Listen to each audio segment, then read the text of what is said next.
Hey guys, welcome back to the Struggleville 2 YouTube channel. For this video, we're going to take a look at this Honeywell Thermostat.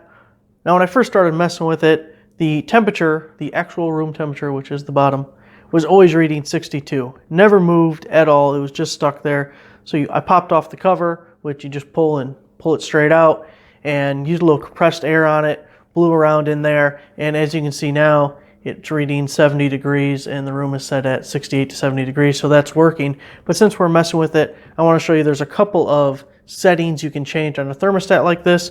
So if someone in the future is watching the video, I can give you an idea what these settings mean and what you do with it. And generally, it's a smart idea to turn the thermostat off before playing around too much. If you're getting absolutely no function out of this thing at all, your first thing you're going to look at is the wires here to see if they're disconnected, corroded, any problems like that, a broken wire. You'd also want to check them at your furnace. Now, an older thermostat of this style would also have to be leveled. It had a mercury switch in it, so sometimes they'll have a level in it, or you can put a level on a flat spot here, and you literally have to make it level for the mercury switch to work, so you could be having a problem there also. Here, there's a switch that says F at the bottom or E at the top. By default, from the factory, it's in the F position, and that's what most people are going to use. It's if you have oil or gas furnace, and the E is for an electric heating system. This style of thermostat on the back side has another setting we're going to look at, which is CPH, the cycles per hour. So you see this little diagram gives you basic guidance of it, and it's talking about these two switches right here, if you can see them. I switched number 1 to the off position, number 2 to the on position. There's no exact right answer, even though you have the guidance here of where each switch should be. Cycles per hour, let's say you turned it all the way up to 9 cycles per hour. That's how many times the furnace can turn on and off in an hour.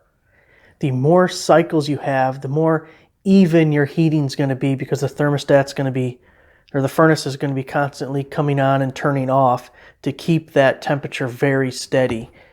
If you have it 1 cycle per hour, you're going to have bigger temperature differences because the furnace wants you to maintain your set temperature for an hour, and it can only turn on once. So it's going to run longer, but it's not going to run as often.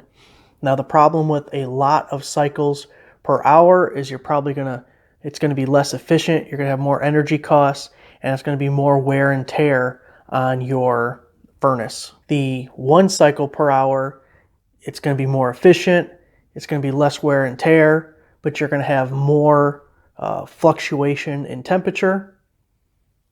So it's kind of a matter of preference of how you want to do it. If you have a forced air furnace, you probably want 5 or 3. This was originally set at 5, and we're switching it to 3. So going from 5 to 3, we're going to have less cycles per hour, but it's going to run longer for each cycle. It'll be a little bit more efficient. And then we're just going to push it back on. And by the way, you can just use a tip of a pen to flip those switches back and forth. That's it, guys. Thanks for watching. Give the video a like. Subscribe for a subscriber.